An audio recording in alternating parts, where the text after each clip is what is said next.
The earth just cannot handle the sheer number of humans who live here. Something has to give.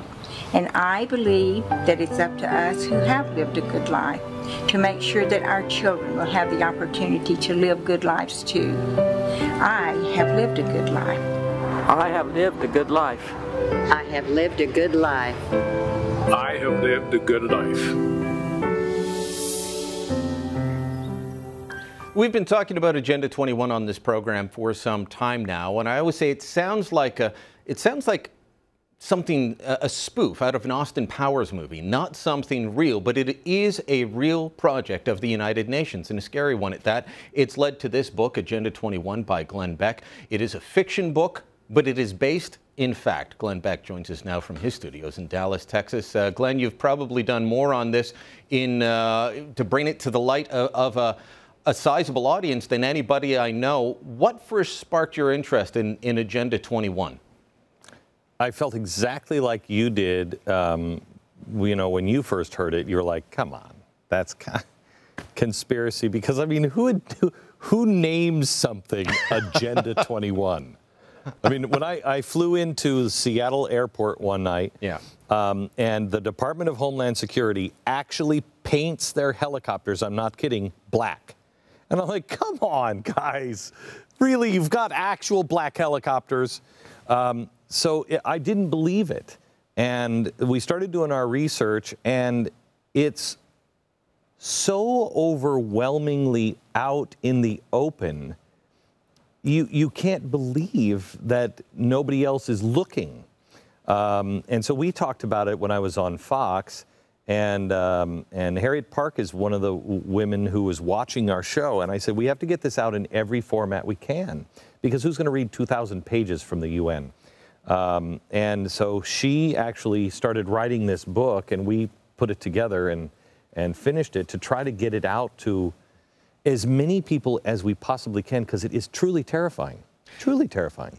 And we'll get into some specifics in a minute. Let's remind the audience what the United Nations defines Agenda 21 as, because it is fairly all-encompassing. And this is right from their preamble of their Agenda 21 document. Agenda 21 is a comprehensive plan of action to be taken globally, nationally, and locally by organizations of the United Nations systems, governments, and major groups in every area in which human impacts on the environment. Based on their own definition, I would say that.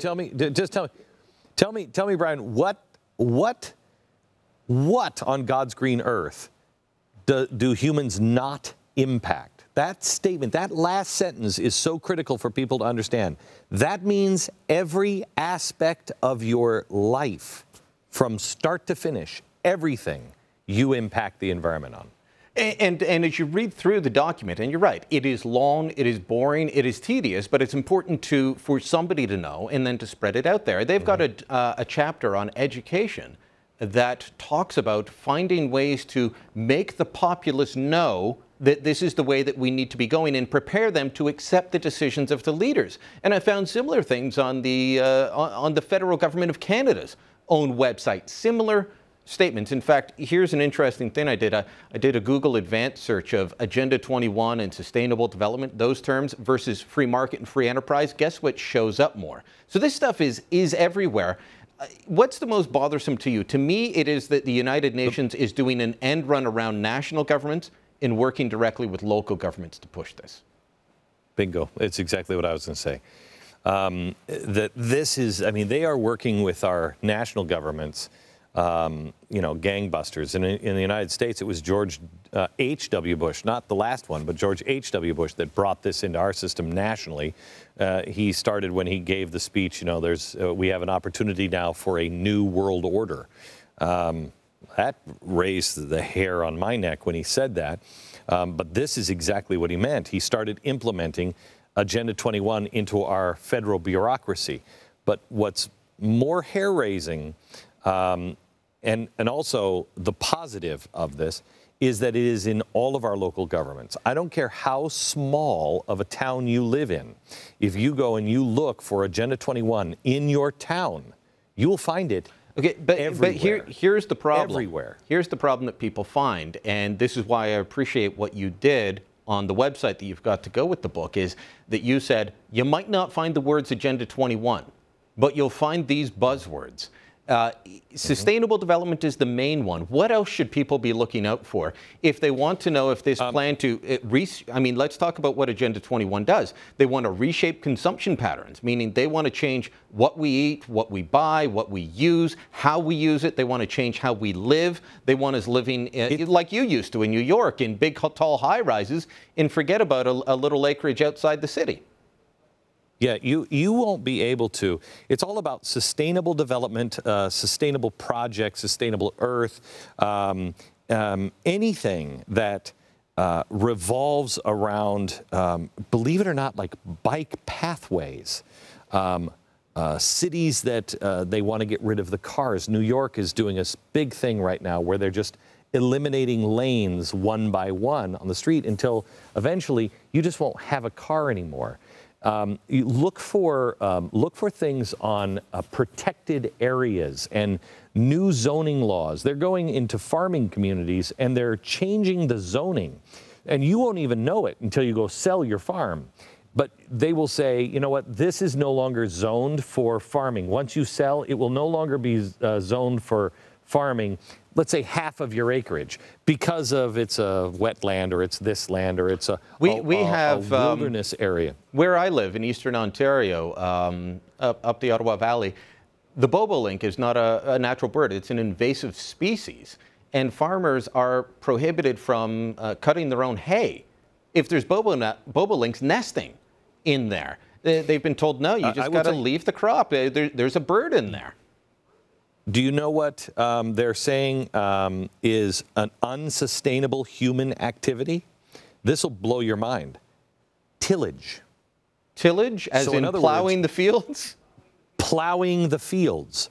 It's an unsustainable human activity that has to be stopped according to the United Nations. Tillage. Well, how do you grow food without tillage? This is some of the most insane things you've ever seen ever in your life. And when you talked about, Brian, when you read that about education, where they say we have to get people to the point to where they accept this, that's what this book is really all about. After the world has accepted it, what does it look like?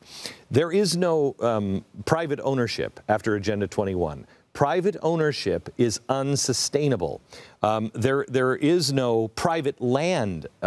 It's unsustainable. There are about 3/4 of the United States of America are human no-go zones.